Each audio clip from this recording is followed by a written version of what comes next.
Well, hey there, everyone. Welcome to the Island Church Weekly Podcast. I am joined, as ever, by Pastor Will McRaney. Pastor Will, how you doing today?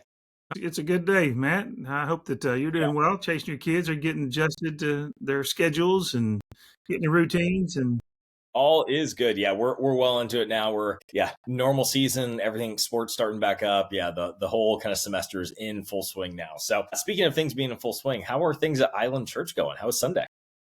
well, Sunday we had mostly our church family. It's Labor Day and weekend, and so we had a lot of people out. Still a lot of people out that just even weren't with the weekend. But we did have, I think we had three guests that came in later during the service. I think they got crosswise a little bit on the time, but we certainly were glad to see them and tried to welcome them well. Sunday was good in that regard. Still in this series on questions. Jesus asked a lot of questions, and at times he was answering questions. Sometimes he even answered questions with questions.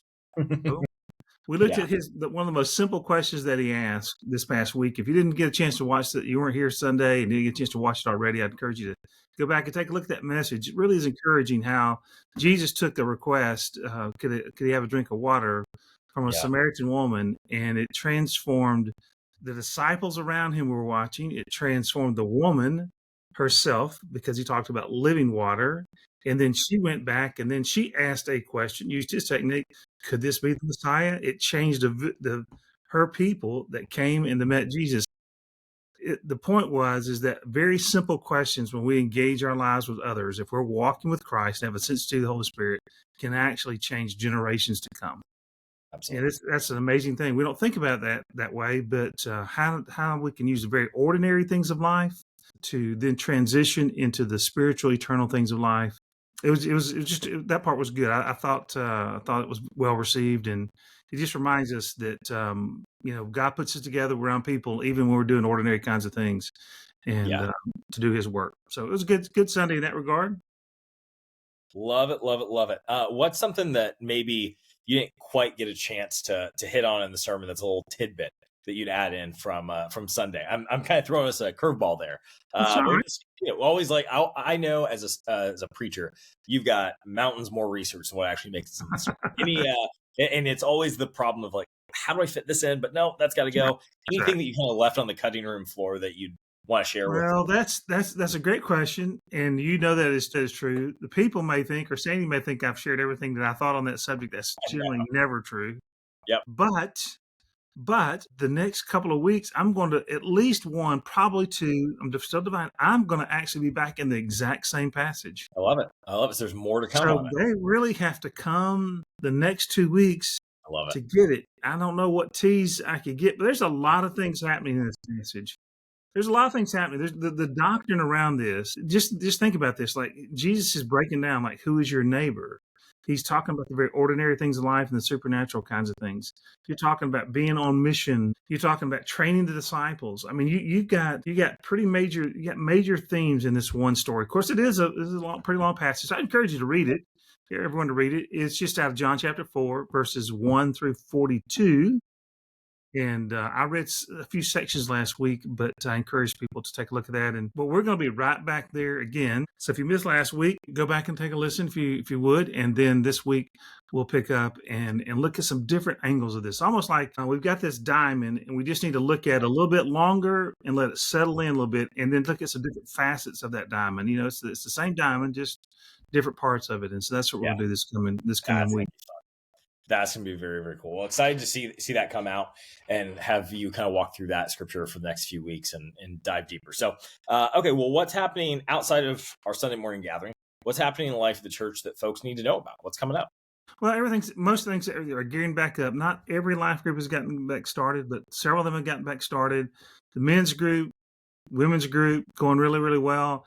Matt, the way you know this, you've experienced this. The way you get the most out, although life is not about us, the way you get equipped and encouraged to advance the gospel among people that will never darken our doors of our church, even after we get our new building. The way you do that is by investing. It has to cost. It costs you something. The more you put in, where your treasure is, there your heart is. So where your time is, where your financial resources are, where you use your experience and your talents, there your heart is. And that's the people who get the most. You know this too, as a teacher too. The teacher learns the most. Oh, absolutely. Yeah. The process of preparing that is what you need to grow.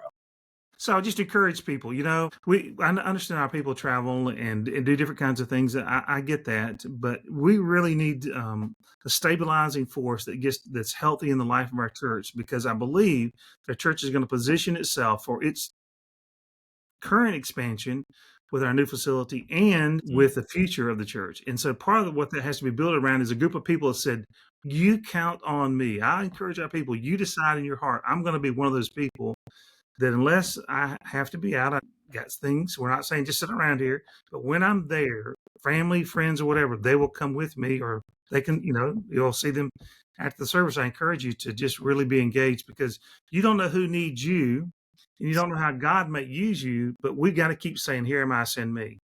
And so I would just encourage people towards. That's huge. That's huge. Love it. Okay. What's a way folks can be praying for the church this week? What's on your heart? What is it the Lord's kind of doing that folks need to be aligned with kind of in their personal time with God?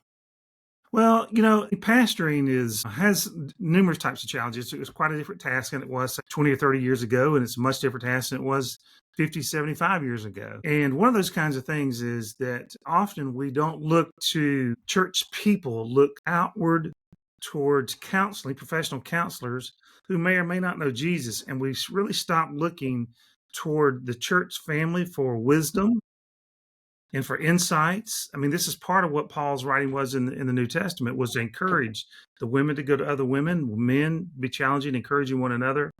And at times we don't even go to the pastor. I talk about this, we're imperfect people, and let me say it a little bit different. You got an imperfect pastor, we know that. But it will not surprise me to learn that every person in our church has some area or areas of struggle and difficulties and challenges. And so I just want to encourage our people to look to others, to their friends to encourage them spiritually and to help them along in their faith. And I encourage you to look to your pastor. And in our situation, we have a remarkable pastor's wife, happens to be our wife. But Sandy is amazing what she's doing. And so I just encourage you, the way that what the enemy wants to do is to lead us down paths that are destructive to us or hurtful to us. Then he wants to beat us up and tell us we're no good, no count, you got to stay there, got to keep it hidden, secret. And that's exact opposite of what Jesus wants to. He wants to bring things into his light, and he wants to offer forgiveness and compassion and his mercy towards us. And so I encourage us towards that. And we don't want to be a group of pretenders. Our tagline, we want people to experience real life and authentic faith. And part of that is how we deal with our struggles. And so I just would, so they could pray for our church family, that we would be a group of people that will receive people and have grace and mercy on people that are struggling. We want to be that, so that people do not feel like when I can't be found out, so I got to pretend. So that's actually called a hypocrite, to be an actor.